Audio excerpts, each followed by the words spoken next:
Hello दोस्तों, आप सभी का मेरे यूट्यूब चैनल में स्वागत है। आज हम पढ़ेंगे अध्याय 17 दैनिक जीवन में रसायन केमिस्ट्री इन डेली लाइफ का लेक्चर 7, जिसमें आज का हमारा टॉपिक है plaster of Paris. Plaster of Paris. Okay, तो चलिए इस टॉपिक में आगे बढ़ते हैं और समझते हैं कि प्लास्टर ऑफ पेरिस क्या होता है। ओके, प्लास्टर ऑफ पेरिस रासायनिक रूप में कैल्शियम सल्फेट हेमीहाइड्रेट होता है। ओके, तो जो प्लास्टर ऑफ पेरिस क्या होता है, जो रासायनिक रूप में कैल्शियम सल्फेट हेमीहाइड्रेट होता है।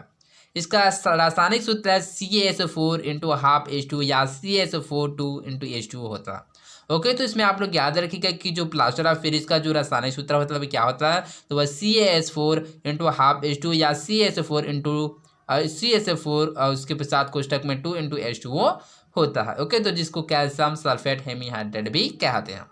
ओके, इसे जिप्सम CaSO4 इंटू 2H2O को 100 डिग्री सेल्सियस पर गर्म कर बनाया जाता है।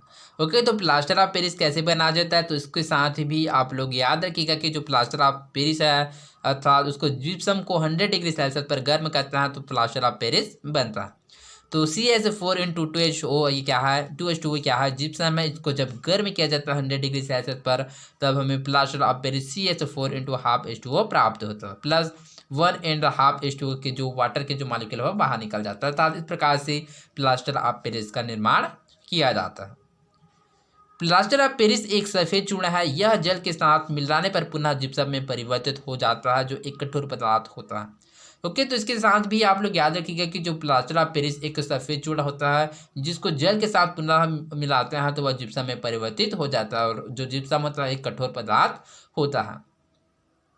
जैसे कि यहाँ पर देख सकते हैं CaSO4 into half H2O, CaSO4 into half H2O plus उसको साथ जल के साथ मिलाते हैं तो 1 इंटू हाफ H2O, तो यह पुनः जिप्सम CaSO4 इंटू 2H2O में परिवर्तित हो जाता है, जो कि जिप्सम में क्या होता है, एक कठोर पदार्थ होता है।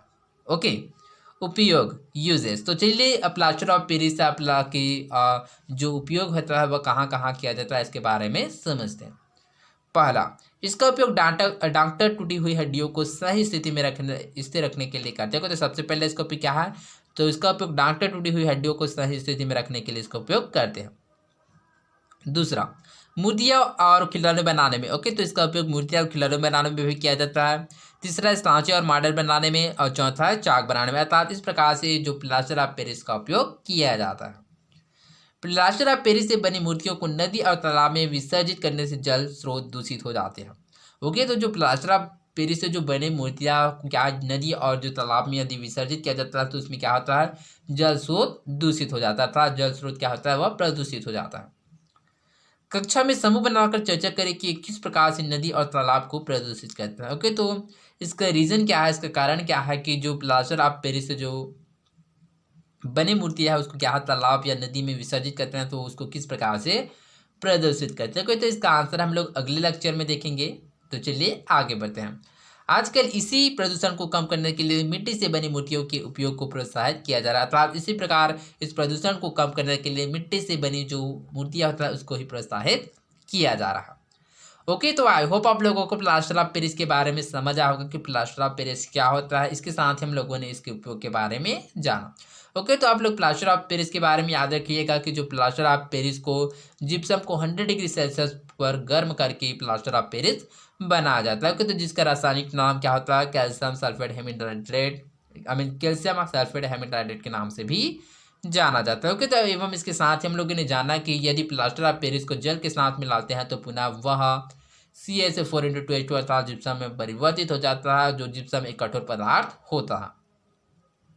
इसके साथ ही हम लोगों ने इसके उपयोग के बारे में जाना कि प्लास्टर ऑफ पेरिस का उपयोग कहाँ कहाँ किया जाता है। तो सबसे पहले इसका उपयोग किया जाता है डॉक्टर टूटी हुई हड्डियों को सही स्थिति में रखने के लिए करता है। दूसरा, मूर्तियाँ और खिलौने बनाने में, और सांचे और मॉडल बनाने में, इसके साथ ही चाक बनाने में इसका उपयोग किया जाता है।